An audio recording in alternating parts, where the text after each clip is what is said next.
Are you a psychopath? I hope not. But just to be sure, I have a psychopath test for you. Test number 1. What color beverage would a psychopath drink? Red, blue, clear, brown? Anyone? Well, the answer is number 3, clear. Well, you're lucky that there's no psychopath in this room. Test number 2. You see a man killing someone from your apartment. Suddenly he meets your eyes, points at you, and moves his finger. What is the murderer doing? Yes, the young gentleman got it right. The murderer was counting the stairs of your apartment so it could go up and kill you. Everyone, beware, there's a psychopath in this room. Enough with these tests, let's talk about psychopaths. The title of my presentation is Psychopath Punishment, and my name is Jacqueline from Suji, Avalon.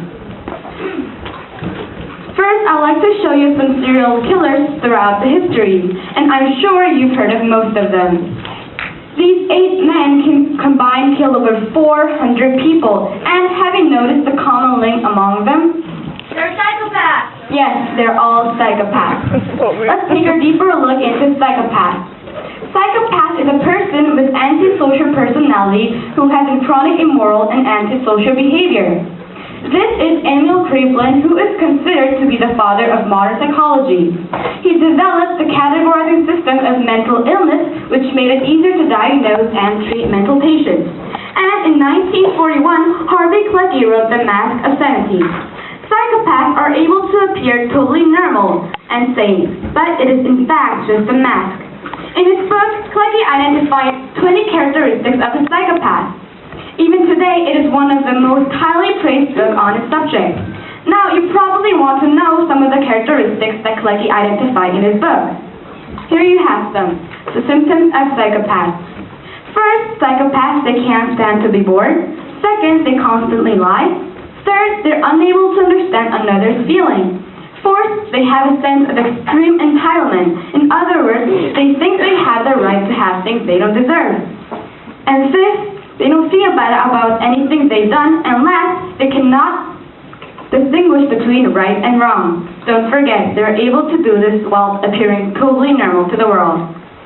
Psychopathy isn't just about psychopaths. It also includes other kinds of mental illnesses. And here, I've narrowed down to some of them. Now to the main point of this presentation. Let's discuss the opinions of psychopath punishment. Punishment versus no punishment. People who believe psychopaths should be punished say that psychopaths have a disease and it is impossible to cure them. Also, psychopaths, if they cannot learn from their mistakes, which means they would not be able to recognize what they did wrong. Third, psychopaths cannot be healed. Therefore, when they're exposed to the society, they present a danger to the society. Fourth, they're very irresponsible about the acts that they committed and think what they've done is acceptable. On the other side, people who think psychopaths should not be punished say that psychopaths are simply handicapped, so they need the society's help to be cured. Third, psychopaths cannot learn from their punishments, and there are people who grew up in a bad environment, so the society should not punish them for something out of their control. Personally, I believe that psychopaths should be punished. Since there is no way to cure a psychopath, if they're sent out to society without being cured or punished, we would be the ones in great danger. Here's my conclusion about this ongoing debate. Since there are valid arguments for both sides, it just proves that there still needs to be a lot of research done about psychopaths. It is impossible for the society or for the people to make a sound judgment with too little information.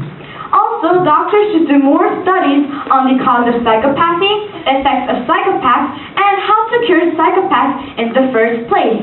In other words, knowledge is power. Thank you for listening to my presentation.